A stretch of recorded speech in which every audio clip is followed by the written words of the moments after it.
மிதிக்கும். உயர்ந்த இடத்தில் இருக்கும் போது உலகம் உன்னை மதிக்கும். உன் நிலைமை கொஞ்சம் இறங்கி வந்தால் நிழலும் கூட மிதிக்கும்.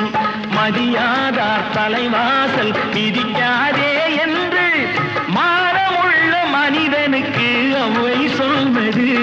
அது அவ்வை சொன்னது, அதில் அர்த்தம் உள்ளது. பரமசிவன் கழுத்தில் இருந்து பாம்பு கேட்டது, கருடா